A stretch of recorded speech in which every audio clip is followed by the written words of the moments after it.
Xin mến chào quý khán thính giả đã đến với kênh Lúa Vàng.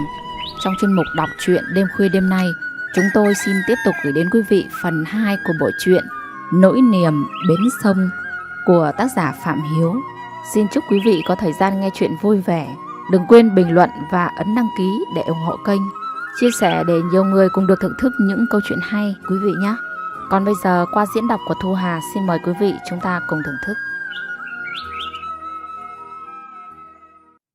Chị Hạ tái mặt vì thấy ngại trước câu nói của mẹ mình lắm. Nghĩ bụng giá như có cái lỗ nẻ nào để chui xuống đó thì có lẽ sẽ tốt hơn.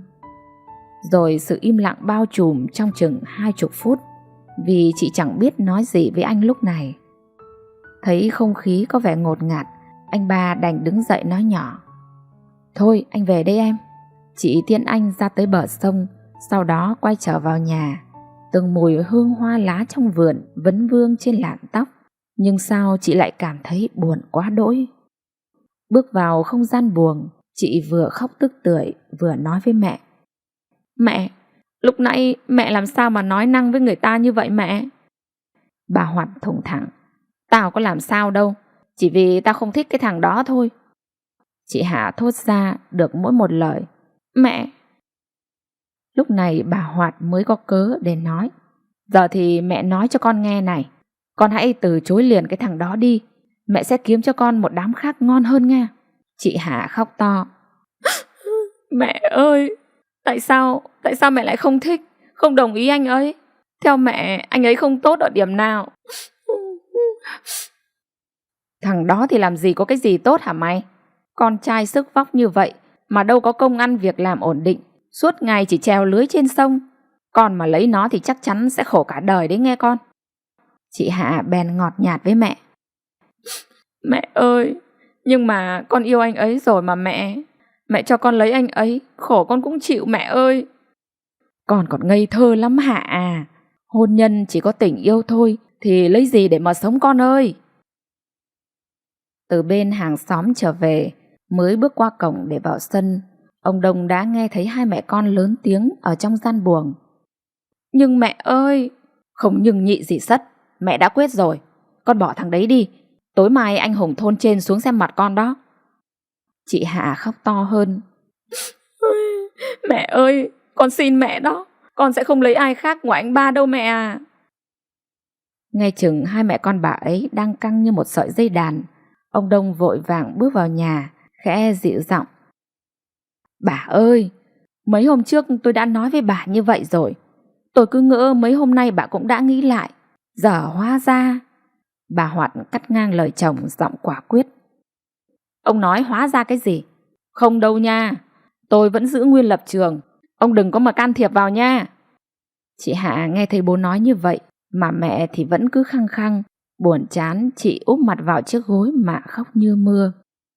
Hơn 9 giờ tối, Thu mới đi học về. Cô bước vào giường, nằm ôm ngang eo người chị gái. Cô bỗng thấy lạ, vì hôm nay không nghe thấy tiếng cười nói khúc khích của chị như mọi ngày. "Cô gái của tôi đi học về rồi đấy hả?" Mà lát sau lại có tiếng sụt sùi của chị. Thu mới giật mình hỏi chuyện. Biết chuyện Thu thương chị lắm, nhưng cũng chẳng dám trách mẹ, vì nghĩ mẹ cũng có cái lý của mẹ, cái lý của người cổ hủ, cái lý của những người mẹ thương con gái, vì chỉ lo con mình vất vả, con mình phải chịu khổ. An ủi chị một lát, rồi Thu lại chìm vào giấc ngủ. Còn chị Hạ thì cứ khóc thầm gần hết như cả đêm, mãi tới sáng mới chợp mắt được chút ít. Sáng hôm sau Thu tỉnh dậy, thấy chiếc gối của chị gái vẫn còn ướt.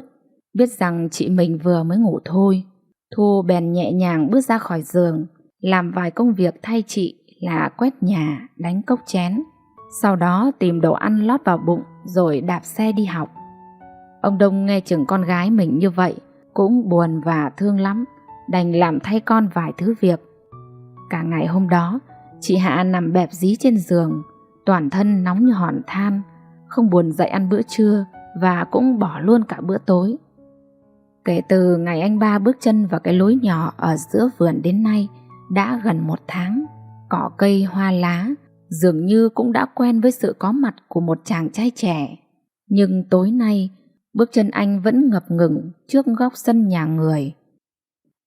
Đang định bước lên thềm nhà, chợt anh nghe thấy tiếng giọng nói vồn vã của bà Hoạt ở trong nhà. Ôi, cháu đến chơi là hân hạnh lắm rồi, còn bày vẽ quả cát làm gì cho tốn kém. Có tiếng người con trai trả lời, nghe giọng có vẻ như anh ta đã đứng tuổi. Dạ có gì đâu bác. Bà Hoạt đon đả. Cháu uống nước đi. Dạ vâng, bác cứ để mặc cháu tự nhiên ạ. Bà Hoạt xít xoa. Cháu tên Hùng nhỉ? Nghe nói cháu làm thủ kho ở công ty gì đó trên Hà Nội phải không? Dạ vâng đúng rồi đó bác. Sao bác lại biết giỏi vậy à? Bà Hoạt cười cười. À chả là hôm nọ cô có gặp dì Hoa của cháu. Dì ấy là bạn học của cô thuở nhỏ ấy mà. Hôm đó dì cháu đã nói sơ qua về cháu cho cô nghe rồi. À ra là thế hả bác? Ấy chết, cô vốn là bạn của dì cháu, tức là cô bằng tầm tuổi của dì, lại ít hơn tuổi của mẹ cháu, nên cháu cứ gọi là cô thôi cháu ạ. Hi hi, vâng cô. Bà Hoạt thấy vui trong lòng lắm, bà dịu giọng. Hôm nay cháu đến không may rồi, bởi em Hạ nó ốm nằm trong buồng nên không ra tiếp cháu được. Thôi thì cháu cứ ngồi chơi, hai cô cháu mình nói chuyện với nhau cũng chẳng sao. Mai em nó khỏi cô sẽ bảo em ra tiếp chuyện cháu nhé. Đứng ngoài góc sân, tai anh ba như ù đặc, lòng tự ái, bèn quay gót định ra về. Chợt có tiếng con gái gọi rất nhỏ. Anh ba có phải không ạ? Anh quay người lại, thấy một cô gái xinh xắn. Chưa kịp trả lời thì anh lại nghe thấy lời cô gái ấy nói.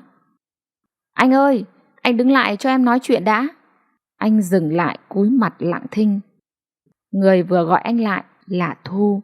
Hôm nay thấy chị ốm nên cô xin phép nghỉ tạm một buổi học. Với lại vì chút việc của chị gái đã nhờ. Anh là anh ba phải không? Đúng rồi. Vậy còn em là em Thu phải không? Vâng, em là Thu đây. Vậy mà nay anh mới được gặp em đấy. Vâng, tại lâu nay em bận ôn thi anh ạ. Anh ơi, chị Hạ của em ốm rồi. Cả ngày hôm nay chị ấy không hề ăn chút nào. Lúc tối giờ chị ấy dặn em, nếu anh có sang thì gửi lời nhắn anh rằng những gì mẹ nói xin anh đừng tự ái nhé. Và thông qua em, chị ấy muốn nói với anh rằng chị yêu anh nhiều lắm đó. Còn những gì mắt anh nhìn thấy, tai anh nghe thấy tối nay thì cứ coi như gió thoảng qua anh ạ. Thôi anh về đi, 1-2 hôm nữa chị gái em khỏe lại thì chị ấy sẽ nói chuyện với anh nhiều hơn. Anh ba đành lòng chào Thu. Vậy thì anh về Thu nhá. Nhớ chăm sóc chị cẩn thận nghe em. Vâng, anh về ạ. Người con trai bước lặng từng bước ở góc tối nhỏ trong vườn. Dường như cây cối tối nay cũng buồn. Bên dòng sông, con thuyền nhỏ cũng chòng chành đỏng đảnh. Chiếc đèn dầu lắc lư chiếu ra thứ ánh sáng mờ nhạt hát hiu. Bên bờ kia, nhà ai đó đang mở băng cassette. Bản nhạc vàng lẫn vào tiếng chèo khua rời rạc. Sao anh nghe cảm thấy buồn thê lương. Đã 2 tối anh Hùng thủ kho tới nhà, đồng nghĩa với 2 ngày chị Hạ không ăn cơm. Tuy nằm trong buồng, nhưng chị đều nghe thấy hết những lời mẹ nói với người ta. Chị cũng nghe thấy cả những lời nói bố tiếp chuyện với anh Hùng. Nhưng chị hiểu bố, chỉ vì giữ phép lịch sự nên mới không tránh mặt người ta mà thôi. Bữa tối của ngày thứ 3, Thu mang cơm vào buồng cho chị gái, giọng cô nhỏ nhẹ. Chị ơi, dậy ăn cơm đi nào. Chị Hạ trả lời em gái. Em mang ra ngoài đi, chị không ăn đâu. Thu lo lắng. Chị ơi, đã 2 ngày chị chưa cho cái gì vào bụng rồi. Nếu chị cứ tiếp tục như vậy thì không sống nổi đâu. Chị nghe em, cố gắng ăn một chút thôi để lấy lại sức nha chị. Chị Hạ sụt sùi. Thu ơi, nếu mẹ cứ ép chị như vậy thì chị chẳng muốn ăn nữa đâu em ạ. Chị ơi, một vài ngày nữa mẹ sẽ hiểu ra thôi mà chị. Không, Thu ơi, chị hiểu mẹ hơn em. Mẹ đã thích ai thì đừng có cản, còn đã không thích thì đừng có hòng lấy lòng được mẹ. Bởi vậy cho nên thả chị chết đi còn hơn phải lấy kẻ không yêu làm chồng em ơi. Thu nghe chị nói như vậy không cầm lòng được, liền ôm chị khóc nức nở. Chị ơi, chị việc gì phải làm như vậy? Em chưa yêu ai nên chưa hiểu được đâu. Nếu mẹ cứ ép chị lấy người mình không yêu thì cuộc đời chị chẳng còn ý nghĩa gì nữa. Thôi, em mang cơm ra đi, chị nhất quyết không ăn đâu. Biết chẳng thể thuyết phục được chị, Thu đành lòng bước chân ra khỏi gian buồng. Lúc ấy ở gian ngoài, hai ông bà Đông Hoạt ngồi chờ Thu bên mâm cơm đã nguội. Ông Đông sốt ruột đưa mắt liên tục vào phía cửa buồng. Bà Hoạt thì tỉnh bơ chẳng nói năng gì. Thu mắt hơi ướt bưng cơm trở ra. Ông Đông nhìn con hỏi dồn dập: "Này chị con lại không ăn cơm nữa hả?" Thu gật đầu trả lời bố giọng buồn buồn: "Vâng bố, chị nói thả chết đi còn hơn phải lấy anh Hùng bố ạ." Ông Đông nghe thấy vậy, cảm thấy xót con liền quay ra mắng vợ: "Đấy, bà thấy chưa, tôi đã từng nói với bà rồi, ép dậu ép mỡ, chứ ai nỡ ép duyên, mà bà có chịu nghe cho đâu." Bà Hoạt cúi mặt vì đâu có dám nói năng gì. Không khí gia đình nặng nề, cả ba người chưa ai muốn cầm đũa lên ăn. Thu hết nhìn sang bố lại nhìn sang mẹ. Chưa bao giờ Thu thấy bố lại bực mình như thế. Ông Đông đỏ mặt, mắt nhìn xoáy vào vợ và nói: "Tôi nói cho bà biết nhá, vấn đề thứ nhất là cái tướng anh hùng thủ kho ấy cũng chẳng có gì tốt đẹp đâu. Mặt dỗ đó bà ạ. Mà từ trước tới giờ bà không nghe các cụ ta từng nói à? Thứ nhất mắt trắng môi thâm, thứ hai dỗ tổ ong bầu là gì? Còn vấn đề thứ hai nữa, chắc bà cứ nghĩ anh hùng một mẹ một con thì hạ nhà mình về làm dâu sẽ đỡ khổ á. Vậy thì bà nhầm to rồi đấy.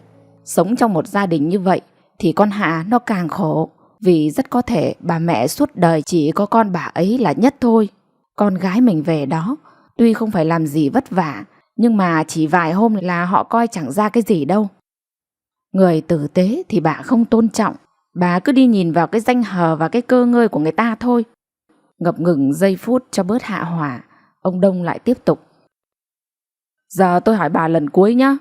Thế bà có muốn con mình sống hạnh phúc hay bà muốn con mình sống với sự nhịn nhục buồn khổ nào?" Bà Hoạt hình như đã nghe ra nhưng vẫn còn bảo thủ chút ít: Thì thôi, lát nữa tôi sẽ lựa lời nói với người ta. Mà đã có gì đâu mà ông cứ làm lên cả lên như vậy. Bà còn nói thế được à? Hay là để tới khi con gái mình nó nghĩ quẩn rồi làm liều thì bà mới trắng mắt ra?" Thấy bố vẫn còn nóng, Thu bèn khuyên can: "Thôi mà bố, mẹ con cũng đã hiểu ra vấn đề rồi. Bố ăn đi cho mẹ và con cùng ăn, không có cơm canh nguội hết cả bây giờ." Từ bên nhà, vợ chồng anh Xuân nghe thấy bố to tiếng bèn chạy sang xem đã xảy ra chuyện gì. Liền lúc đó ông Đông bực mình đứng dậy bước ra khỏi mâm cơm. "Giờ thì còn nuốt làm sao nổi nữa." Bà Hoạt ngồi nhìn thẫn thờ. Thu nghĩ có lẽ bố nói đúng, giờ thì còn ai nuốt nổi nữa, bèn thu dọn mâm cơm xuống bếp. Một lúc sau, khi cơn hạ hỏa đã nguôi được chút ít, ông Đông bèn bước ra ngõ đi quanh đâu đó. Thu dắt xe để đi học thêm. Nửa tiếng sau anh Hùng tới nhà. Chẳng biết bà Hoạt dùng lời lẽ như thế nào để nói, mà chỉ một loáng anh đấy đã dắt con xe 82 lững thững từ mảnh sân gạch ra con ngõ.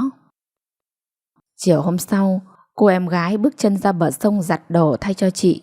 Ngồi bên chiếc cầu hẹp, dưới tán lá bảng che bóng mát, Thu nhìn sang phía bên kia sông, có dáng ai nửa lạ, nửa quen, đang lùa chiếc thuyền ra khỏi rặng cây. Thu mạnh miệng cất tiếng gọi: "Anh ba ơi, có phải anh ba đó không ạ?" Có tiếng trả lời vọng sang: "Anh đây." Nghe tiếng Thu gọi, anh ba vội vàng đạp chèo sang ngang, chờ con thuyền của anh ba tấp lại gần bờ. Thu mới hỏi khẽ: "Anh ơi, tối nay anh sang với chị em nhé, sóng gió đã qua rồi anh ạ." Anh ba khẽ gật đầu mỉm cười: "Vậy chị Hạ đã chịu ăn chưa em?" "Dạ, trưa nay chị ấy đã chịu ăn rồi anh ạ." Vậy thì tốt rồi, tối anh sẽ sang." "Vâng, em chào anh nhé." Sau bữa tối, Thu lại xách xe để lên nhà bạn có chút việc cần hỏi. Ông Đông thì biết ý lại sang nhà hàng xóm uống trà. Còn bà Hoạt nay đã thay đổi thành Kiến, nên khi giáp mặt với anh ba cũng vui vẻ nói được câu: "Cháu sang chơi đấy hả? Vào nhà đi cháu."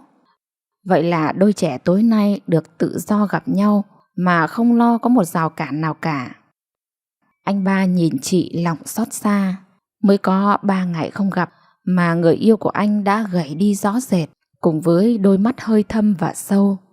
Không khí tối nay ngột ngạt hơn mọi khi. Gió đi vắng khiến cho cây cối đứng buồn im lìm. Anh ba và chị Hạ liền đưa nhau sang bờ sông tìm cơn gió lạ. Chị gục đầu vào vai anh chưa biết nói gì. Anh liền thủ thỉ: Mấy ngày qua không gặp được nhau, anh thấy nhớ em quá. Cảm tưởng như thời gian dài vô tận. Nhưng tất cả đã qua rồi Hạ ơi. Giờ thì không có gì ngăn nổi tình chúng mình nữa. Mà sao em dại dột thế? Bỏ ăn hẳn 3 ngày liền. Lỡ có mệnh hệ gì thì anh biết phải làm sao đây? Chị Hà cầm tay anh nói nhỏ: Nếu như mẹ cứ ép em lấy người không yêu thì em sống trên cõi đời này làm gì còn ý nghĩa gì nữa. Thà rằng chết quách đi còn hơn. Em này, em nói bậy nào? Em nói thật đó anh. Trên đời này em chỉ yêu có mình anh và lấy anh làm chồng thôi. Anh ba muốn xua đi cái ý nghĩ tiêu cực của người yêu, bèn nói giỡn: Vậy mà sao lần ấy có người lại nói với anh rằng bao giờ trạch đẻ ngọn đa, sáo đẻ dưới nước thì ta lấy mình. Chị Hạ cười ngượng ngùng, chúi đầu vào vai anh nói khẽ: Vậy em hỏi anh nhé, thế lâu nay anh có nghe trên đài và có xem trong tivi không? Em nói xem cái gì? Anh có nghe ca khúc Con Gái do nhóm Tam Cao Áo Trắng thể hiện không vậy? Con gái nói thích là không, con gái nói không là thích đó. Anh ba lắng tai nghe từng lời dí dòm của chị Hạ, liền mỉm cười rồi véo yêu vào mũi chị. Dám lừa cả anh hả? Làm anh hôm ấy buồn chết đi được. Nói xong anh hôn lên trán, hít hà lên làn tóc rối thơm mùi bộ kết của chị để bày tỏ yêu thương. Những ngày sau, người ta thường thấy có một chiếc thuyền chăm chỉ kéo trải lưới trên sông. Thi thoảng chủ con thuyền lại bẻ lái ghé vào chiếc cầu hẹp. Lúc ấy sẽ có một người con gái thôn quê, tóc dài chấm đáy lưng bước xuống cầu. Bên chiếc thuyền nhỏ, hai người họ chụm đầu vào nhau chừng vài phút, cười nói khúc khích. Sau những lần như thế, người con gái bước lên bờ thường mang về, khi thì mẹ cá ngần trắng tinh, khi thì mớ tôm nhảy sao sao, khi thì mớ cá bống béo mũm mĩm. Bữa cơm tối hôm đó, lúc mọi người đang chuẩn bị cầm đũa thì bà Hoạt chợt nhớ ra còn nồi cá bống húi chấu quên chưa mang lên. Bà lại vội vàng chạy xuống bếp rồi vui mừng bê lên mâm cơm. Tay bà gắp, miệng bà tấm tắc: Đây, ông ăn đi. Này, mớ cá bống này ngon lắm đấy ông ạ. Ông Đông vừa đưa đũa gắp vào bát vừa đùa: Đấy, thế mà dạo trước bà cứ ngăn cấm, chia rẽ chúng nó thì giờ làm gì có cá mà ăn. Chị Hạ cười ngượng nghịu, còn Thu cũng hùa theo bố: Thật ý bố nhỉ, giờ vừa được người, vừa được ăn cá, ăn tôm chả sướng hả? Bà Hoạt lườm chồng rồi nói: Gớm cái ông này, chuyện đã qua lâu rồi mà ông cứ đùa mãi. Thời gian cứ bình thản trôi, chuyện tình của anh ba và chị Hạ lớn dần, cùng với lời thì thầm của gió, cùng với tiếng sóng vỗ bỉ bõm bên dòng sông. Tối tối chị ngả vào vai anh để nghe tiếng nhịp đập con tim, để cảm nhận niềm hạnh phúc đang dâng đầy. Giờ đây họ đang chờ mùa đông tới, và một ngày thật tốt, anh sẽ đón chị về bên ấy để vòng tay được ấm mãi yêu thương. Tiết trời lập đông, khi từng đàn chim rủ nhau bay về phương Nam tránh rét, cũng là lúc hai bên gia đình bàn bạc để chuẩn bị làm đám cưới cho anh ba và chị Hạ. Ngày lành cận kề, ngay từ chiều hôm trước, tiếng nhạc bên kia sông đã xuôi theo làn gió bấc để hòa cùng với tiếng nhạc bên đây sông. Cả cái xóm nhỏ bên đất Thái Nam cũng vui theo những tiếng nhạc mãi tới tận đêm muộn. Khi những nam thanh, nữ tú và bà con xa gần đã về nghỉ, chỉ còn vài người thân cận với gia đình cô dâu thì lán lại, làm bớt những công việc cho buổi cỗ bàn vào sáng ngày mai. Thế rồi bỗng dưng ông trời lại vô tình đổ một trận mưa lớn xối xả. Mặc dù tiết trời lúc chiều rất đẹp, trong viễn cảnh ấy, một người trong họ luôn phải đứng ở sân, tay cầm cây sào dài để chống chiếc bạt cao lên cho nước chảy ra vườn. Lúc đó, nỗi lo lắng tức thì vẽ lên khuôn mặt của ông Đông. Ông lo rằng ngộ nhỡ sáng mai mà trời cứ mưa như thế này thì rất có thể sẽ lỡ hết việc. Sắp mấy chục mâm cỗ ra rồi mà không khách tới dự thì biết làm thế nào. Cơn mưa lớn cũng làm cho chị Hạ phải suy nghĩ rất nhiều. Cũng bởi chị đã từng nghe người đời quan niệm rằng khi cưới mà trời đổ mưa thì cả cuộc hôn nhân sẽ có rất nhiều nước mắt. Vì vậy lúc này đây, chị cứ nhìn theo những giọt nước mưa đang chảy từ chiếc bạt xuống vườn mà lo lắng rồi bật khóc. Vì biết hai bố con ông Đông và chị Hạ đang suy tư, một người nào đó trong họ cố tình nói to: "Ngày cưới mà mưa như thế này thì lắm lộc lắm đây." Sáng sớm ngày cưới, mưa vẫn cứ rơi hoài. Những người làm cỗ cũng vất vả vì bước tới đâu cũng đều ướt át. Để nói về cái tục ăn cỗ thì người dân ở đây thường ăn rất sớm, chỉ tầm từ 7:30 là đã có lác đác người tới rồi. Dần dà đến 8 giờ là khách vừa đông đủ. Chính vì vậy cho nên lúc ấy đã gần 8 giờ rồi mà trời cứ mưa hoài, khiến cho ông Đông sốt ruột. Ông hết nhìn lên chiếc đồng hồ treo tường, rồi lại nhìn mấy chục mâm cỗ đã đặt sẵn trên bàn. Những người đứng bếp và những người phục vụ đã tạm ngừng tay xào nấu, chỉ biết ngồi nhìn mưa, lòng cảm thấu. Chị Hạ thì càng buồn và khóc nhiều hơn. Hình như ông trời đã thấu cho nỗi niềm của hai bố con họ. Vậy nên từ lúc hơn 8 giờ thì trời đã chấm dứt mưa.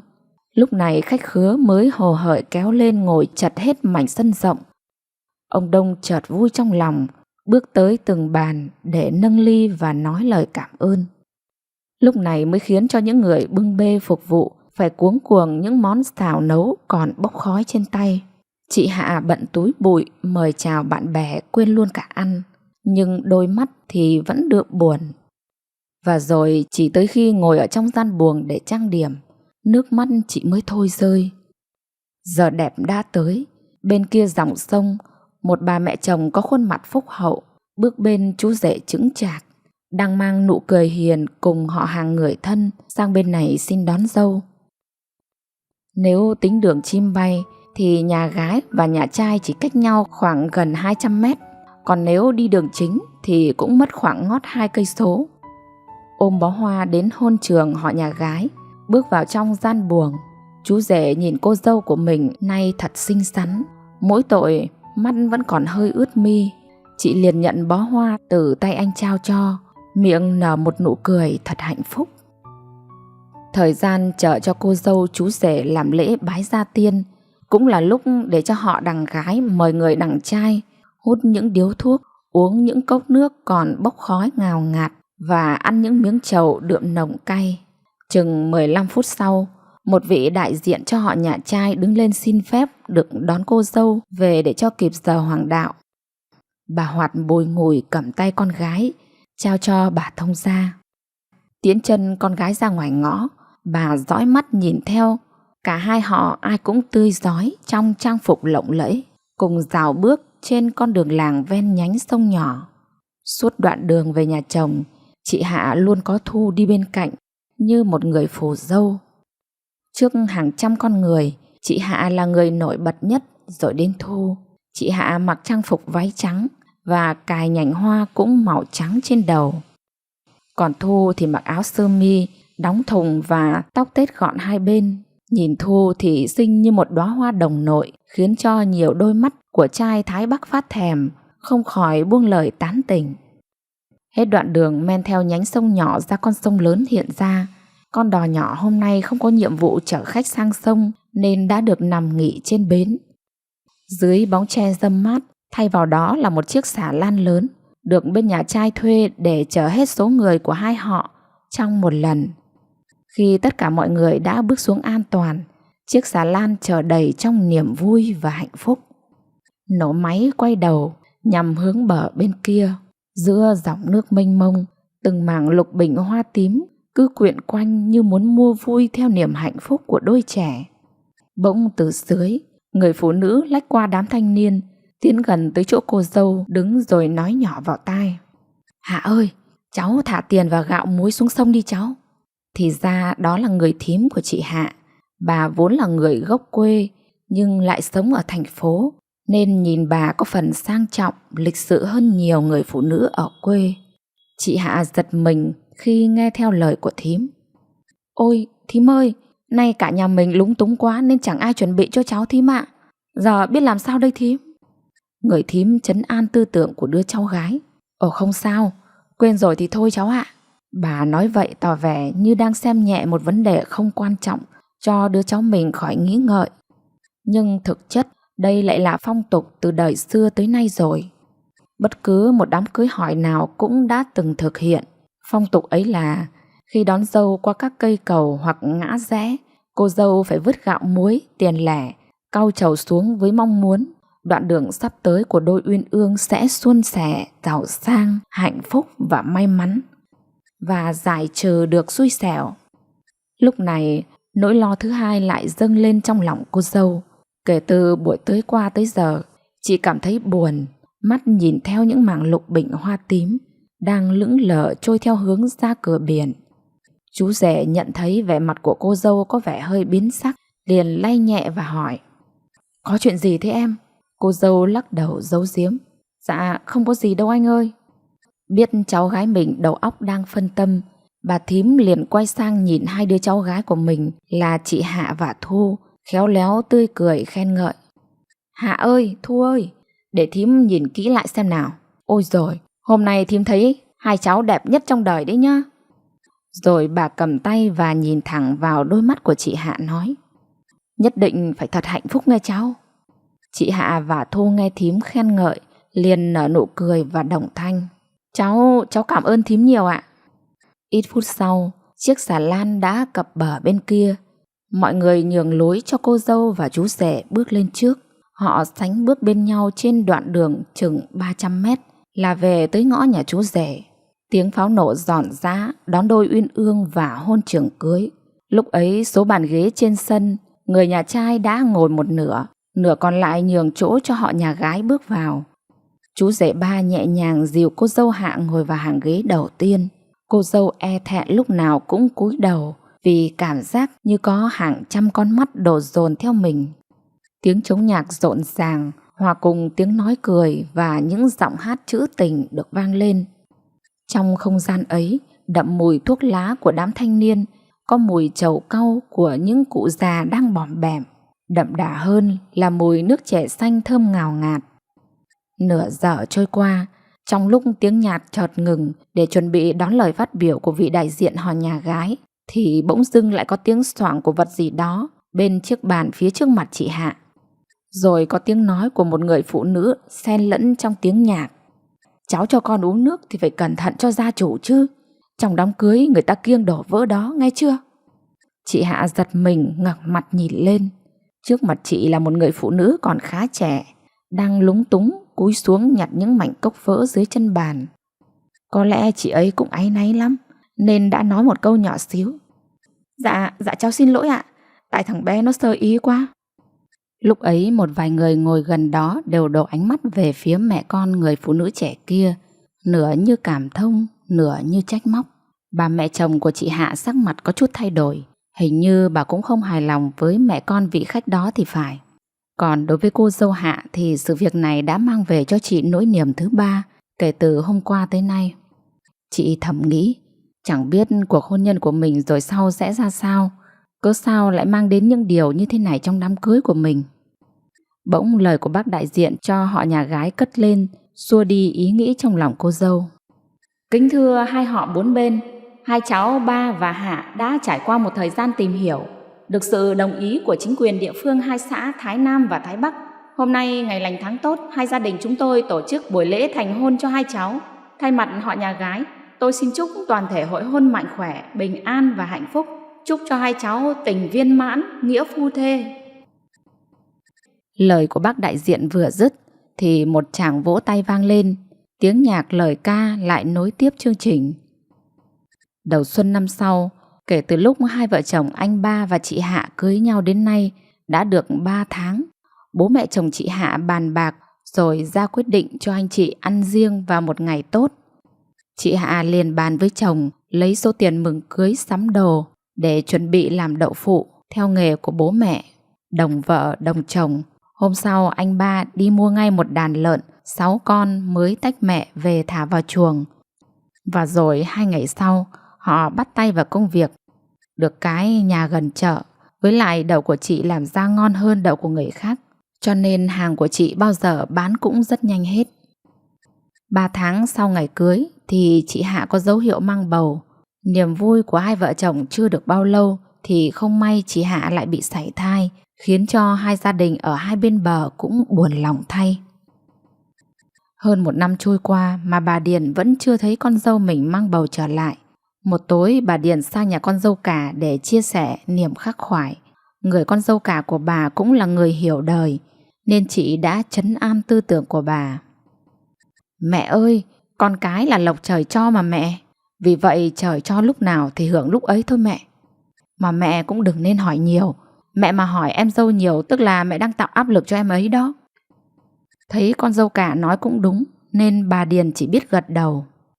1 tuần trôi qua, tối hôm ấy chị Hạ đang ngồi trên chiếc giường ở trong buồng, đính cho chồng mấy cái cúc áo vừa bị đứt chỉ, thì mẹ chồng bước vào rồi nói khẽ sau lưng chị. Hạ này. Chị Hạ giật mình quay lại. Dạ, mẹ bảo con gì thế à?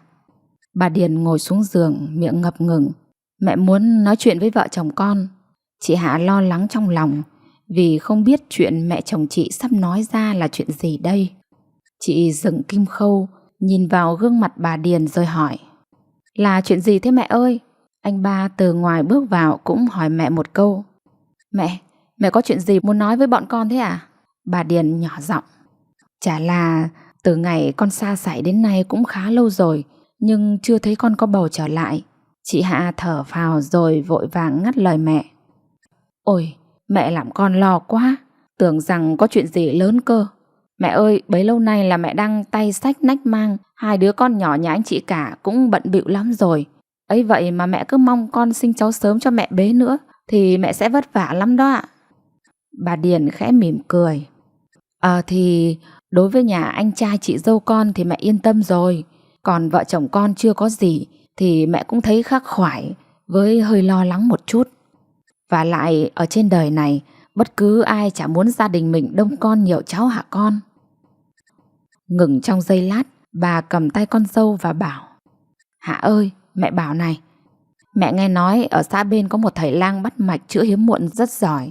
Những người đến mua thuốc của ông ấy không bao lâu đều có kết quả con ạ. Nói đến đây bà quay qua con trai rồi nói tiếp. Ba này, hay là ngày mai con tranh thủ chở vợ con đi? Anh ba đồng ý với lời của mẹ. Vâng, mai con sẽ chở vợ con đi mẹ ạ. Sáng hôm sau, hai vợ chồng anh chị chở nhau sang nhà thầy lang ở xã bên bằng chiếc xe phượng hoàng màu xanh rêu. Vào tới mảnh sân nhà thầy lang, anh ba bị lôi cuốn bởi những chậu cây cảnh rất đẹp. Đưa vợ vào trong phòng bốc thuốc của thầy lang xong, anh bèn lững thững bước ra sân để ngắm nghía. Trước khi bốc thuốc, ông thầy lang cầm bàn tay phải của chị Hạ đặt lên bàn để bắt mạch. Ông lật ngửa bàn tay của chị lên để nhìn qua, rồi lại úp bàn tay của chị xuống để nhìn kỹ. Cuối cùng ông ghé bàn tay ấy để nhìn thật kỹ hơn, dường như đang đắn đo. Ông thầy lang nhìn thẳng vào đôi mắt chị mất chừng hơn phút, rồi mới nói bằng giọng trầm ngâm. Cô là người hay lam hay làm, số cô vất vả lắm, tự thân vận động, không được nhờ chồng mà cũng chẳng được nhờ con đâu. Chị Hạ chỉ biết vâng dạ, chứ không hề để ý kỹ những lời thầy lang vừa nói. Một lát sau thuốc đã được bốc xong, chị lại ngồi ôm bọc thuốc đằng sau lưng anh trên chiếc xe đạp để trở về nhà. 1 năm sau, chị Hạ thấy mình đã chậm trễ 10 ngày, liền đi mua que thử. Kết quả 2 vạch khiến chị mừng lắm. Người đầu tiên chị chia sẻ là chồng. Anh ba cũng mừng không thể kể hết vì biết mình sắp được làm bố. Hai vợ chồng họ cảm thấy hạnh phúc. Bây giờ hạnh phúc đã được nhân đôi. Đêm đó anh chị thủ thỉ với nhau về dự định sắp tới. Lứa lợn đang đà lớn, anh sẽ tranh thủ kéo trại thêm cá nấu cùng với bã đậu để vỗ béo cho chúng. Chỉ sau 2 tháng nữa là anh chị sẽ xuất chuồng lứa lợn ấy. Lúc đó sẽ có một món tiền kha khá làm vốn để mở rộng thêm chuồng trại. Anh nghĩ giờ phải tranh thủ làm để dành tiền lo cho vợ lúc sinh nở và cả lúc nằm ổ nữa. Mấy hôm nay bà Điền thường hay ngắm nghía cái dáng của chị Hạ lắm. Bà thấy hình như cái lưng của con dâu không còn eo thon mà lại hơi cứng cứng thì phải. Đôi chân mày lại luôn dựng đứng như lông sâu gióm khiến bà ngờ ngợ. Đã thế chiều hôm nay bà còn thấy chị Hạ bị nôn ọe vào đúng cái thời điểm nồi nước đậu vừa sôi, thì bà đã chắc chắn một điều, con dâu bà đã có thai, nên trong lòng bà phấn khởi lắm. chẳng khác gì niềm vui của người nông dân được mùa lúa. Từ sau hôm đó, bà khuyên con dâu phải kiêng nhiều điều. Nào là phụ nữ khi mang thai thì không được ngồi xổm, nào là khi ăn phải dùng đũa chứ không được ăn bốc, nào là phải luôn vui vẻ thì đứa con sau này nó sẽ luôn vui tươi và khỏe mạnh. Rồi cũng từ đó bà không bao giờ để cho chị phải làm những việc nặng nhọc, đặc biệt là khi gánh gồng thì lại càng không nên. Cho nên bà thường nói với anh ba: phụ nữ vất vả nhất là khi mang nặng đẻ đau, nên con phải gánh vác những công việc nặng để đỡ vợ con ạ. Vậy là từ sau hôm đó, vốn là người chăm chỉ làm lụng, nay biết mình sắp có con, anh lại càng chịu khó hơn. Mỗi chiều khi cùng vợ làm xong mấy mẻ đậu phụ, anh lại chăm chút cho đàn lợn. Sau mỗi bữa tối, thỉnh thoảng hai vợ chồng lại đưa nhau sang nhà bố mẹ của chị chơi. Còn không thì anh lại xuống thuyền kiếm con cá, con tôm mang về. Con to thì người ăn, còn con nhỏ thì phần đàn lợn. Thời gian này chị Hạ cảm thấy mình thật hạnh phúc vì có một đứa con sắp chào đời và một người chồng biết lo xa. Tiết mùa hạ, đã mấy ngày liền trời nắng rất gay gắt. Từng cơn gió tây thổi khí nóng về khiến cho con người ta cảm thấy ngột ngạt. Vừa ăn xong bữa trưa, mẹ chồng chị Hạ mang bát cơm nguội ra góc vườn đổ cho lũ gà ăn. Bà vừa quay gót bước về, chợt có tiếng gà gáy te te của con gà nào đó đứng ở phía sau lưng, khiến bà cảm thấy rất lạ. Bà liền quay lại quan sát mất chừng vài phút. Đúng là không phải tiếng của mấy con gà trống, vì tiếng của chúng rất to, chứ không nhỏ như thế. Và con nào con nấy cũng đều đang rất mải nhặt nhạnh những hạt cơm bà vừa vung vãi ra. Rồi bà như không thể tin vào mắt mình nữa. Một con gà mái tơ vươn cái cổ dài, cất tiếng gáy 2 lần nữa. Lúc này sắc mặt bà bỗng thay đổi, bởi bằng này tuổi rồi, bà đã từng được nghe rất nhiều sự duy tâm mà người xưa đã đúc kết lại. Chợt nỗi lo dâng lên, bà tự hỏi lòng, không biết sự quái gở này báo hiệu một điều gì tồi tệ, độc địa trong thời gian tới hay chăng? Và rồi cái nỗi lo lắng ấy cứ quanh quẩn trong đầu bà suốt mấy ngày liền và cả những đêm dài khó ngủ. Đã qua mấy ngày nóng nực vì hướng gió Tây, hôm nay đột nhiên ông trời lại chuyển sang hướng gió Bắc, chứng tỏ rằng khí hậu đang có sự thay đổi. Sáng sớm hôm ấy, khi mọi người vừa thức dậy, cây loa truyền thanh treo ở chiếc cột nhà ngay đầu ngõ nhà chị Hạ phát ra những tiếng xoẹt xoẹt, xoẹt xoẹt.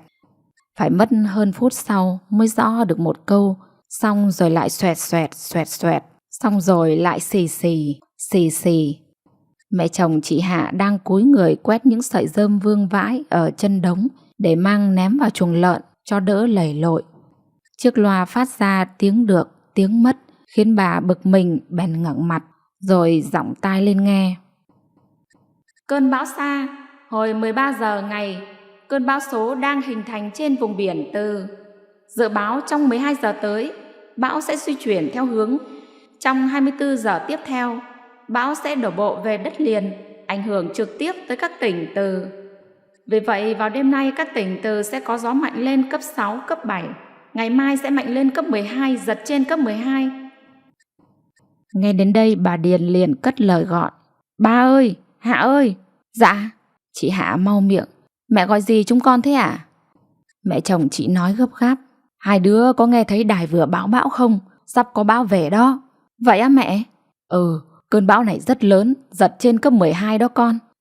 Thảo nào lâu nay nóng nực quá. Thì ra là do bão đang hình thành trên Biển Đông, nên đã hút hết gió thì phải. Mẹ bảo hai đứa này, hôm nay làm ít hàng thôi, chứ ngày mai gió bão về sẽ không đi chợ mà bán được đâu con ạ. Chị Hạ mỉm cười nói với mẹ, nếu có bão về thì hôm nay con càng phải làm nhiều hơn mẹ ạ. Bởi con chắc chắn rằng chiều nay sẽ có rất nhiều người tới mua đồ ăn để dự trữ cho ngày mai. Vì vậy lát nữa con cứ ngâm thêm một ít đậu nữa mẹ ạ. Mẹ chồng chị bèn gật đầu. Thì mẹ không biết nên cứ bảo con vậy, tùy con tính toán. Chiều hôm đó cả bầu trời chỉ một màu thâm sám ngắt, gió bấc thổi về nhiều hơn. Nơi đầu ngõ chị Hạ, tay gói đậu phụ cho khách, miệng luôn mỉm cười chào nói. Cũng bởi bên nhà mẹ đẻ chị đã làm món đậu phụ này nhiều năm, nên chị rất hiểu kiểu chạy hàng trước ngày bão gió như thế này. Vậy là chỉ một loáng, chị đã bán sạch hết trơn gần miệng thúng đậu phụ đã được dán vàng ươm. Khi mọi nhà đã lên đèn thì trời bắt đầu có những hạt mưa lác đác rơi và gió cũng nhiều hơn ngày thường. Anh ba giục vợ vào nhà nghỉ, còn mình thì ra chân đống dạ rút lấy vài ôm để bỏ vào chuồng cho mấy con lợn. Bởi anh lo sợ nếu như đêm nay mà trời mưa to quá thì chuồng lợn của anh sẽ có rất nhiều nước. Lúc ấy mấy con lợn lại không có chỗ mà chúi.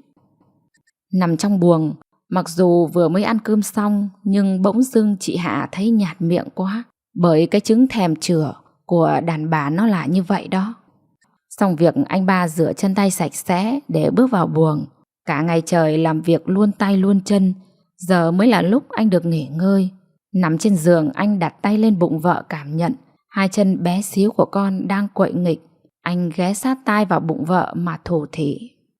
Hạ này, đố em biết con chúng mình là trai hay gái đấy. Chị Hạ nhìn chồng cười tươi.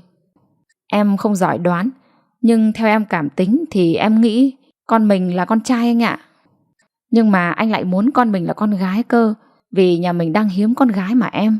Với lại anh thích con nhà mình là gái, bởi con gái bao giờ cũng xinh giống mẹ. Chị Hạ cười hiền. Nhưng em vẫn muốn con mình là trai, vì con trai sẽ mạnh mẽ như bố, và em hình dung nó sẽ giống anh như đúc từ ánh mắt đến nụ cười hiền anh ạ.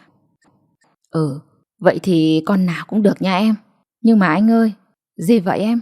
Em nghe người ta nói người mẹ khi mang bầu mà thèm đồ ngọt thì sẽ sinh ra con trai, còn thèm đồ chua thì dứt khoát sẽ là con gái anh ạ. Anh ba nhìn vợ cười âu yếm. Chị Hạ khẽ thẹn thùng. Ôi chết, em vừa nhắc đến đồ chua với đồ ngọt mà đã thấy thèm một thứ anh ạ. Mọi ngày hễ thấy vợ thèm thứ gì là anh lập tức đi kiếm về cho vợ ngay, cho nên dường như chỉ chờ có vậy. Anh bèn hỏi luôn. Em thèm khế có phải không? Để anh ra vườn hái về cho em nhé. Không anh ơi, nay em lại thèm ăn ổi cơ. Thèm lắm luôn đấy. Giờ thì không biết phải làm gì cho hết cơn thèm đây anh. Anh ba hăng hái. Vậy thì để anh chèo thuyền sang nhà bố mẹ để xin về cho em nhé. Ấy, thôi mà anh ơi, trời đang mưa gió nên anh đừng có đi nữa. Mưa gió thì mặc mưa gió, anh đi ngay nhé. Chị Hạ gàn chồng. Thôi mà anh, đêm hôm chèo thuyền qua sông, ngộ nhỡ gió to sóng cả thì biết làm sao. Ôi giời, anh vốn là người bơi giỏi mà lại, em biết thừa còn gì. Thôi thôi em khỏi lo, để anh đi đây. Vừa nói dứt câu, anh ba bước ra cửa, khoác vội mảnh ni lông trắng trên người, tay xách theo chiếc đèn báo bão, đi qua khoảnh sân gạch rồi bước xuống chiếc cầu gỗ ở dưới chân bờ sông. Trong lòng con thuyền nhỏ, người đàn ông trẻ treo chiếc đèn lên tấm mái che, tay cầm đôi chèo nhằm thẳng hướng sang ngang. Sau khoảng chục phút, làn gió bấc hun hút cùng với những hạt mưa nhỏ ràn rạt đã đẩy anh bước lên bờ sát nhà bố mẹ vợ. Trong ngôi nhà ngói 5 gian lúc này chỉ có ánh điện vàng nhàn nhạt và tiếng nói vừa đủ nghe của chiếc đài Nationale phát ra. Hai ông bà Đông Hoạt đã đi nằm từ sớm bởi trời mưa gió. Lúc ấy bà Hoạt đang trong trạng thái thiu thiu, còn ông Đông thì đang nằm để chờ nghe cái bản tin thời tiết. Chợt có tiếng gọi nhỏ từ bên ngoài hiên. Bố mẹ ơi, bố mẹ. Ông Đông nhận ra ngay tiếng con rể bèn thưa to. Ơi, ba đấy hả con? Bà Hoạt bỗng bị đánh thức bởi lời của chồng. Bà chờ mình rồi tỉnh hẳn bởi tiếng của anh ba nói vọng vào. Vâng, con đây bố ơi. Lúc ấy có một chút lo lắng dâng lên trong lòng ông Đông. Ông nghĩ không biết tại sao con rể lại sang nhà mình lúc thời tiết trời như vậy. Ông liền vội vàng bước ra khỏi giường rồi hỏi. Bà, có việc gì mà con sang đây khi trời đang mưa gió vậy hả? Vừa hỏi con rể, ông vừa đưa tay bật cái công tắc điện rồi bước chân ra cửa. Bà Hoạn cũng bước theo sau ông. Anh ba cười nói. Bố mẹ ơi, tự dưng Hạ nhà con lại thèm muốn ăn ổi cơ chứ. Thế nên con đánh liều chạy sang xin bố mẹ mấy quả về cho vợ con thỏa cơn thèm ạ. Bà Hoạt thở dài cách thượt. Ôi da, con làm mẹ hết ca hồn. Cứ tưởng đã xảy ra chuyện động trời động đất gì cơ đấy. Đúng là cái chứng thèm chữa của đàn bà nó như vậy đó. Do thật là. Rồi bà quay ra hỏi chồng. Ông ơi, ông có thấy cái đèn pin của tôi để ở đâu không nhỉ? Ở đây, lúc chập tối tôi đã gối ở đầu giường rồi đây này bà. Bà Hoạt nhận chiếc đèn pin từ tay chồng rồi bảo con rể: "Ba này, giờ mẹ soi đèn còn con đứng hái nhá." "Dạ vâng mẹ." Hai mẹ con bước qua mảnh sân gạch ra vườn. Ngay trước nhà có cây ổi bo năm nay mới bói quả. Bà Hoạt đứng ở dưới gốc, tay trái cầm chiếc túi cói, tay phải cầm đèn pin soi trên cành lá, rồi cười nói với con rể: "Cây ổi này bố con Hạ trồng được 3 năm rồi đó con ạ. Vậy mà năm nay nó mới bói quả. Được cái quả to đều, ăn thử thấy ngon lắm. Cũng bỏ công ông ấy trồng. Thế nhưng con hái thì được, chứ con Hạ mà tự tay hái thì sẽ hỏng hết đấy con." Bà Hoạt vừa nói chuyện, vừa soi đèn lên cây, vừa chỉ con rể: "Đó đó, cái quả bên tay trái con đó, quả ấy chín đấy, hái đi." Anh ba chưa hiểu câu nói cũ của mẹ vợ bèn hỏi lại: "Sao mẹ lại bảo nếu Hạ hái sẽ hỏng đấy cơ à?" Thì các cụ xưa vẫn kiêng không cho đàn bà có chửa tự hái quả đâu. Nếu muốn ăn thì phải nhờ người khác hái giúp. Đàn bà có chửa mà tự tay hái quả thì chỉ sau một thời gian ngắn thôi, cây cũng bị sâu và hỏng hết đó con ạ." "Ồ, vậy hả mẹ? Nay con mới biết được điều ấy đấy." Cảm thấy số ổi hái được hình như đã kha khá, và chợt nhớ ra rằng vợ mình đang ngóng chờ, anh ba liền quay sang hỏi mẹ vợ: "Mẹ ơi, mẹ soi vào túi giúp con xem được mấy quả rồi ạ?" Bà Hoạt lia đèn pin vào túi lẩm nhẩm đếm: "Được 8 quả rồi đấy con." "Vậy thì thôi mẹ nhá. Bằng đó là Hạ cũng ăn thoải mái rồi mẹ ạ." Tùy con." Anh ba ngẩng tay: "Ôi mẹ ơi, con phải về đây không Hạ lại mong mẹ ạ." Lúc này bà Hoạt mới chợt giật mình vì thấy gió to quá, liền bảo với con rể: "Ôi chết con ơi, giờ gió to quá thì con về làm sao được? Hay là ngủ lại đây rồi mai về?" "Dạ con về được mẹ ạ." Ông Đông đứng ở trong cửa nhà nhìn ra vườn, cảm thấy cũng sốt ruột nên cất lời gọi vọng ra: "Này, hai mẹ con bà có vào nhà đi thôi, kẻo mưa ướt hết bây giờ." "Vâng." Nghe lời chồng, bà Hoạt vội bước vào nhà, còn anh ba chỉ đứng ngoài hiên chào ông Đông: "Con chào bố, con về đấy ạ." Ông Đông bèn cản: "Thôi mà, vào nhà ngủ đi con, mai hãy về. Giờ mưa cũng nặng hạt và gió cũng lớn hơn rồi, qua sông sẽ không an toàn đâu ba ạ." Bà Hoạt nói chen vào: "Tôi cũng vừa bảo con nó như vậy đấy ông ạ." Anh ba vội vàng từ chối: "Dạ thôi bố ơi, con về được ạ. Nếu con mà ở bên này thì đêm nay Hạ sẽ không ngủ được vì thiếu hơi của con đó bố." Biết chẳng thể gàn được người con rể này, ông Đông liền đưa cho anh ba chiếc đèn pin có vỏ nhôm màu trắng rồi nói: "Bố nói mãi mà con không nghe. Vậy thì con hãy cầm lấy cái đèn pin này để biết đường biết lối mà về con ạ. Nhưng con có đèn treo ở ngoài thuyền rồi bố ơi." "Ôi rồi, cầm lấy đi con. Giờ ngoài sông trống vắng, gió to thì làm sao mà châm lửa nhóm đèn được hả con?" "Vâng, vậy thì bố cho con mượn cũng được ạ." Nhận cái đèn pin ông Đông đưa cho, anh ba vội chào bố mẹ vợ rồi xách chiếc túi cói rộng vành chứa đựng những quả ổi chín trắng bước ra con lối cũ. Hình như thấy chưa yên tâm, ông Đông còn dặn với theo: "Đi cẩn thận con nhá." Lúc ấy chẳng thấy tiếng anh ba đáp lời nữa, mà chỉ có tiếng gió lẫn tiếng mưa rơi vào tán lá xào xạc ở mảnh vườn đằng sau nhà. Bước ra tới bờ sông, anh không ngờ được mức gió lại thổi mạnh mẽ đến thế. Với sức gió này thì có lẽ nó đang ở cấp độ 6, cấp độ 7 là cái chắc. Bên chiếc cầu gỗ hẹp, con thuyền nhỏ của anh nằm đó, dập dờn chao nghiêng, bởi nó đang phải chịu đựng tác động của sức gió và dòng chảy. Anh thận trọng bước xuống thuyền, đặt túi trái cây vào giữa lòng của con thuyền, rồi với tay lấy chiếc đèn xuống định nhóm lửa. Thế nhưng anh không thể nhóm lửa cho chiếc đèn báo bão được, đành đặt chiếc đèn pin hướng về phía trước rồi cầm chèo, bắt đầu điều khiển con thuyền của mình từ từ xa xa bờ. Trong ánh sáng lờ mờ của chiếc đèn pin hắt ra, trước mắt anh là một dòng nước lớn đục ngầu, sóng to và chảy xiết, lôi theo từng mảng lục bình hướng ra cửa biển. Thi thoảng lại có một khối đen xỉ cuộn tròn vài vòng, chúi đầu vào mạn thuyền của anh rồi mới trôi tiếp. Mưa lúc này đã dày hạt hơn và cũng rơi mau hơn. Hai cánh tay người trai tráng liên tục phải gồng lên để cầm chèo. Với kinh nghiệm nhiều năm sông nước, mức gió này và lực chảy này thì anh không thể nào dám liều mình mà chèo thuyền sang ngang được. Vì như thế rất có thể những con sóng lớn sẽ lật úp chiếc thuyền và nhấn chìm cả anh xuống đáy sông hoặc trôi ra biển bất kỳ lúc nào không thương tiếc. Vậy là giờ đây, anh bắt buộc phải điều khiển con thuyền đi ngược dòng với dòng chảy theo hướng chếch 45 độ để đến khi tới một đoạn nào đó, lúc có con sóng nhỏ chẳng hạn, anh sẽ chớp cơ hội mà đánh tay chèo quay con thuyền xuôi với dòng nước rồi chạy xiên về bờ bên kia. Thời khắc đó, trong ngôi nhà ở bờ bên kia thuộc địa phận của xã An Thái, Thái Bắc, chị Hạ chờ hoài mà chưa thấy chồng về. Ngoài trời mưa giông bão cùng với gió mang theo khí lạnh, nhưng lòng chị thì lại giống như một hòn than đang được nung trong lò lửa. Ông Điền, bố chồng chị Hạ, đang ngồi trên chiếc ghế đi văng ở giữa nhà. Bàn tay ông vân vê những sợi thuốc lào đang chuẩn bị tra vào nõ điếu.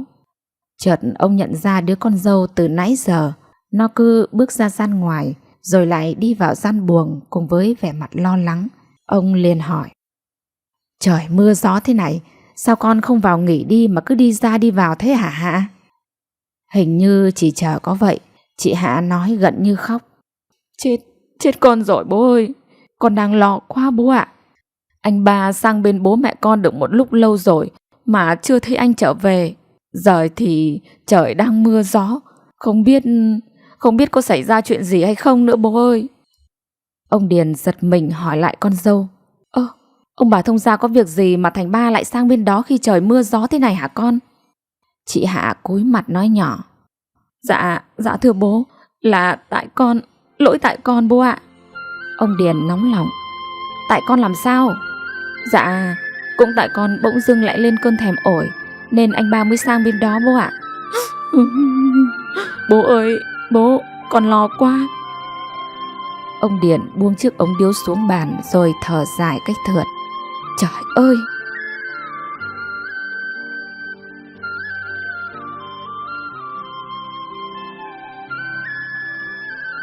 Quý vị thân mến, quý vị vừa nghe xong phần 2 của truyện ngắn Nỗi niềm bến sông của tác giả Phạm Hiếu. Quý vị có cảm nhận như thế nào? Hãy để lại bình luận để cho Lúa Vàng cũng như tác giả cùng được biết nhé. Còn bây giờ xin chúc quý vị có một giấc ngủ thật ngon. Xin kính chào và hẹn gặp lại.